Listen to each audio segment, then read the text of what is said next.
केंद्रीय मंत्री शिवराज सिंह चौहान द्वारा लाडकुई से भैरुंदा नगर तक विकसित भारत संकल्प पद यात्रा निकाली गई। ये पैदल यात्रा 25 मई से लाडकुई से प्रारंभ हुई थी, जो छिदगांव मोजी में विराम दिया गया। वहीं 26 मई को पुनः विकसित भारत संकल्प यात्रा बिजला से शुभारंभ किया। सबसे पहले केंद्रीय कृषि मंत्री ने बिजला के तालाब पर जल स्रोतों के संरक्षण एवं पुनर्जीवन के लिए मध्य प्रदेश सरकार की पहल पर चलाई जा रही जलगंगा संवर्धन अभियान के तहत तालाब की खुदाई की गई एवं यहीं से विकसित भारत पद यात्रा शुरू की गई, जिसका जगह जगह स्वागत किया गया। वहीं इस पद यात्रा के दौरान जो हमारी भारतीय सेना के अद्वितीय शौर्य और पराक्रम को नमन करते हुए ऑपरेशन सिंदूर से हमारे वीर जवानों द्वारा पहलगाम के निर्दोष नागरिकों की शहादत का साहसिक प्रतिशोध किया गया है। इस वीरता को सम्मानित करने और अपने वीर जवानों को जनमानस का अभिवादन अर्पित करने हेतु तिरंगा यात्रा निकाली गई। पद यात्रा के साथ ही जो नगर के विभिन्न मार्गों से होती हुई हाई स्कूल ग्राउंड पहुंची। इस दौरान भैरुंदा खाद बीज दुकानदार द्वारा, अग्रवाल समाज, खंडेलवाल समाज द्वारा एवं वार्ड क्रमांक 1 से लेकर 15 वार्ड के व्यक्तियों द्वारा केंद्रीय मंत्री का स्वागत किया गया।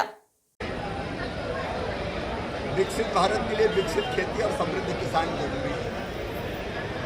कृषि आज भी भारतीय अर्थव्यवस्था की रीढ़ है और आधी आबादी को रोजगार खेती ही देती है और इसलिए खेती में उत्पादन बढ़े, लागत घटे, किसान का मुनाफा बढ़े, फायदा बढ़े। इसके लिए जरूरी है कि खेती की आधुनिक पद्धतियाँ वैज्ञानिकों ने शोध करके नए बीज बनाए हैं, जलवायु अनुकूल फसल तैयार की है, उनके बारे में वैज्ञानिक खुद किसानों को बताएं।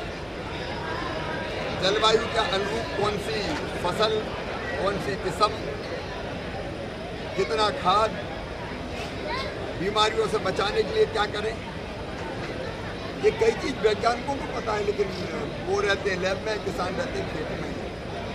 दोनों को जोड़ा लैब टू लैंड, और इसलिए अब वैज्ञानिक जा रहे हैं किसानों के बीच और आधुनिक कृषि कैसे करें इसके बारे में जानकारी देंगे, उससे बहुत फायदा होगा। पूरे देश में चलेगा अनुभव ये वाला? पूरे देश में 29 से लेकर 29 मई से 12 जून तक 2170 टीमें वैज्ञानिकों की जाएगी, जो किसानों के साथ संवाद करके पूरी जानकारी भी देगी और किसानों को आने वाली कठिनाई को समझेगी और वो समझ के उस पर क्या काम होना चाहिए, रिसर्च या शोध, उसका भी प्रबंध करें। सर, इन 2 दिनों का अनुभव कैसा रहा? अनुभूत जनता का जो प्यार और आशीर्वाद मिला विकसित भारत के लिए, विकसित क्षेत्र बनाने का, वो अद्भुत था। बच्चे अभी भी देख रहे हैं आप, बेटे बेटियां, बुजुर्ग, महिलाएं, नौजवान, किसान, गरीब, बहनें, सारी उमड़ पड़ी इस यात्रा में। और सबका संकल्प है विकसित भारत के लिए अपना विकसित गांव। मोदी जी का संकल्प, जन जन का संकल्प बना। आपने कहा कि अगर गांव विकसित हो गए तो देश 70% विकसित हो जाएगा। तो इस विषय में जो आप जल संरक्षण की बात कर रहे हैं, शिक्षा के क्षेत्र की बात कर रहे हैं, तो इसमें भी कोई नवाचार और भी देखने को जल संरक्षण के लिए कई तरह की योजना चल रही है। Catch the